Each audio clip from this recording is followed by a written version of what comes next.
जैसे जैसे चुनाव की तारीखें नजदीक आ रही हैं, वैसे वैसे समाजवादी पार्टी प्रत्याशी डिंपल यादव चुनाव को अपने पक्ष में करने को लेकर कोई भी कोर कसर नहीं छोड़ रही हैं।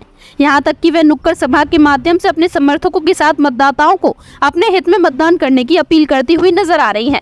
डिंपल यादव इस दौरान अपनी पुत्री अदिति यादव के साथ जगह जगह चुनाव प्रचार करती हुई नजर आ रही हैं, जिससे ये प्रतीत हो रहा है कि स्वर्गीय मुलायम सिंह यादव की एक और पीढ़ी राजनीति में सक्रिय हो रही है। चुनाव प्रचार के दौरान अदिति यादव अपनी मां और अपने चचेरे भाई व मैनपुरी की पूर्व सांसद तेज प्रताप यादव के साथ चुनाव प्रचार में दिख रही हैं, जो लोकसभा चुनाव के दौरान डिंपल यादव के साथ नुक्कड़ सभा को संबोधित करने पहुंची, जहां वे मीडिया से रूबरू होती हुई भाजपा पर निशाना साधते हुए नजर आई। डिंपल यादव ने कहा कि इंडिया गठबंधन जब से बना है तब से सबसे ज्यादा परेशानी भारतीय जनता पार्टी को हो रही है। हर जगह गवर्नमेंट ऑफ इंडिया लिख जाता है तो गवर्नमेंट ऑफ इंडिया बोलने में ही भाजपा को हिचकिचाहट हो रही है। समाजवादी पार्टी की प्रत्याशी व मैनपुरी सांसद डिंपल यादव, आइए हम आपको इस खबर के जरिए सुनवाते हैं। क्या कहेंगे? मैं समझती हूँ जब इंडिया का गठबंधन हुआ था तो सबसे ज़्यादा अगर कोई परेशान था उस समय तो भाजपा थी, और जहाँ पे हर जगह गवर्नमेंट ऑफ इंडिया लिखा जाता था तो गवर्नमेंट ऑफ इंडिया बोलने में भी हिचकिचा रही थी। तो मैं समझती हूँ इंडिया गठबंधन जो है बहुत ही मजबूती के साथ पूरे देश में चुनाव लड़ रहे हैं और कट्टरता से लड़ रहे हैं, और मुझे खुशी इस बात की है कि लोगों का समर्थन लगातार इंडिया गठबंधन को मिल रहा है। और जिन प्रदेशों में रीजनल पार्टीज़ हैं, क्षेत्रीय दल हैं, उन प्रदेशों में लोगों का समर्थन उन क्षेत्रीय पार्टियों को भी मिल रहा है लगातार। मोदी जी लगातार यूपी में रैलियां कर रहे हैं। अभी इंडिया गठबंधन ने अपनी यूपी के फर्स्ट फेज सेकंड फेज के लिए कोई पहले एक भी रैली नहीं हुई, क्या कहेंगे?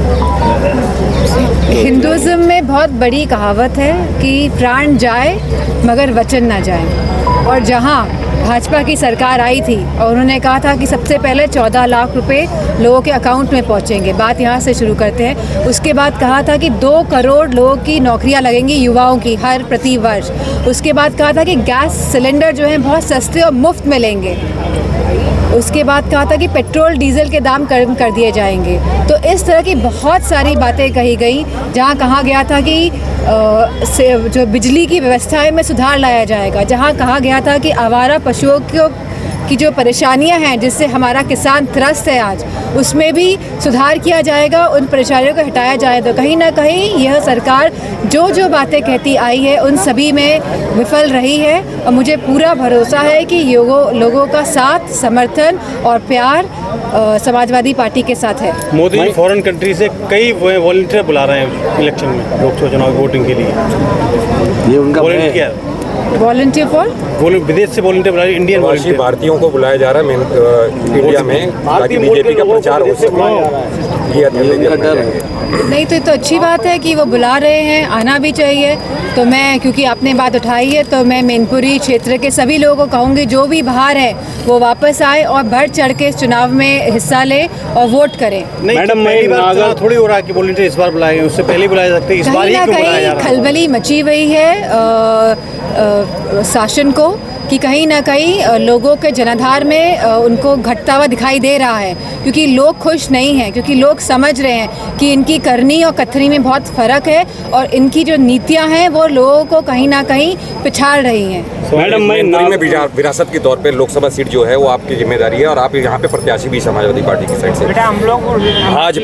भाजपा यहाँ के कैबिनेट मंत्री जयवीर सिंह को मैदान में उतारने वाली है। मेरा सवाल ये है कि जिस तरह से आप लगातार आरोप लगाते रहे, पार्टी आरोप लगाती रही, इंस्टीट्यूशन का दुरुपयोग होता रहा है, इस बार भी अगर कैबिनेट मंत्री जो अभी सरकार में है, कैबिनेट मंत्री वो प्रत्याशी हो रहे हैं, तो ऐसे में इंस्टीट्यूशन का दुरुपयोग होगा, आप किस तरह से लड़ेंगे चुनाव?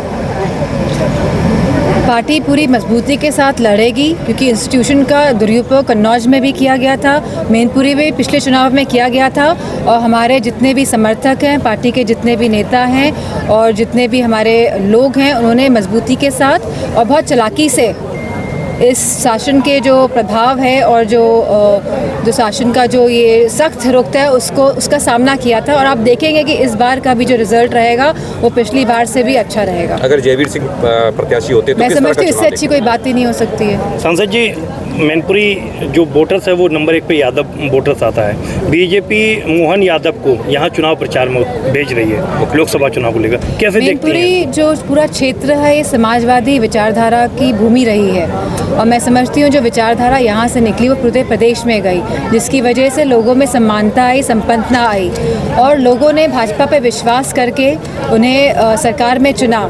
लेकिन जिन बातों के साथ चुना गया भाजपा को, उन सभी बातों में वो नाकामयाब कहीं ना कहीं साबित हुई है और लोग त्रस्त हैं, परेशान हैं। और मैं समझती हूँ कि पूरा साथ समर्थन समाजवादियों को यहाँ की जनता का मिलेगा।